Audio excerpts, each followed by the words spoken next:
Hi guys, welcome back to my channel. So ఇది last వీడియోకి continuation. So మనం గిరి ప్రదక్షిణ చేసే దారిలో అయితే కాలగురు టెంపుల్ వస్తుంది. అండ్ ఆ టెంపుల్ దగ్గర అయితే ఫ్రీగా రుద్రాక్ష ఇస్తారు. అండ్ ఆ రుద్రాక్ష వచ్చి కాశీలో పూజ చేసింది అనమాట. అండ్ థ్రెడ్స్ కూడా ఇస్తారు. దానికైతే 10 రూపీస్ ఛార్జ్ చేస్తారు. అండ్ మనం గిరి ప్రదక్షిణ చేసే దారిలో అయితే ఇలా బోర్డ్స్ కనిపిస్తాయి అన్నమాట. మీరు ఎంత డిస్టెన్స్ నడిచారు అండ్ రిమైనింగ్ డిస్టెన్స్ ఎంత ఉంది అండ్ నెక్స్ట్ ఏ లింగం వస్తుంది అవన్నీ కూడా చూపిస్తారనమాట. అండ్ మనం గిరి ప్రదక్షిణ చేసే దారిలో అయితే అసలు ఏం భయపడ్డం అవసరంలా. ఫుడ్ స్టాల్స్ అనేవి చాలానే ఉంటాయి. అండ్ ఎంత టైం అయినా కానీ ఓపెన్లోనే ఉంటాయి.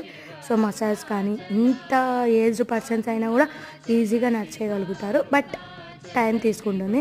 సో మామూలుగా అయితే 5 అవర్స్ తీసుకుంటుంది. బాగా నడిచే వాళ్ళకైతే 3 అవర్స్ ఈజీగా అయిపోతుంది అనమాట. So thank you for watching. Please do subscribe. Bye guys.